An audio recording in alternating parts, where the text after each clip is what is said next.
Can you be good without God? Let's find out. Absolutely astounding. There you have it. Undeniable proof that you can be good without believing in God. But wait, the question isn't, can you be good without believing in God? The question is, can you be good without God?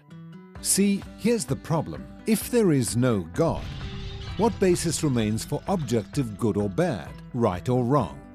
If God does not exist, objective moral values do not exist. And here's why. Without some objective reference point, we have no way of saying that something is really up or down. God's nature provides an objective reference point for moral values. It's the standard against which all actions and decisions are measured. But if there's no God, there's no objective reference point. All we're left with is one person's viewpoint, which is no more valid than anyone else's viewpoint. This kind of morality is subjective, not objective. It's like a preference for strawberry ice cream. The preference is in the subject, not the object. So it doesn't apply to other people. In the same way, subjective morality applies only to the subject.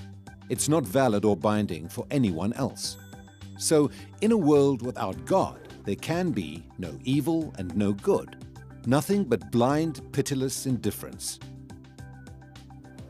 God has expressed His moral nature to us as commands. These provide the basis for moral duties. For example, God's essential attribute of love is expressed in His command to love your neighbor as yourself. This command provides a foundation upon which we can affirm the objective goodness of generosity, self-sacrifice, and equality.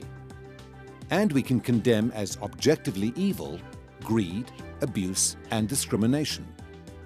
This raises a problem. Is something good just because God wills it, or does God will something because it is good? The answer is neither one. Rather, God wills something because He is good.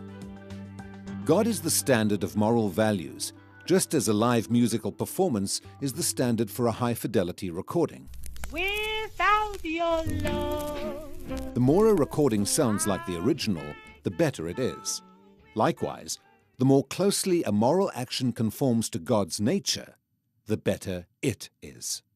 But if atheism is true, there is no ultimate standard. So there can be no moral obligations or duties. Who or what lays such duties upon us? No one. Remember, for the atheist, humans are just accidents of nature, highly evolved animals. But animals have no moral obligations to one another. When a cat kills a mouse, it hasn't done anything morally wrong. The cat's just being a cat. If God doesn't exist, we should view human behavior in the same way. No action should be considered morally right or wrong. But the problem is, good and bad, right and wrong, do exist. Just as our sense experience convinces us that the physical world is objectively real, our moral experience convinces us that moral values are objectively real. Every time you say, "Hey, that's not fair, that's wrong, that's an injustice," you affirm your belief in the existence of objective morals. We're well aware that child abuse, racial discrimination, and terrorism are wrong for everybody, always. Is this just a personal preference or opinion? No. The man who says that it is morally acceptable to rape little children is just as mistaken as the man who says 2 + 2 = 5. What all this amounts to, then, is a moral argument for the existence of God. If God does not exist, objective moral values and duties do not exist. But objective moral values and duties do exist. Therefore, God exists.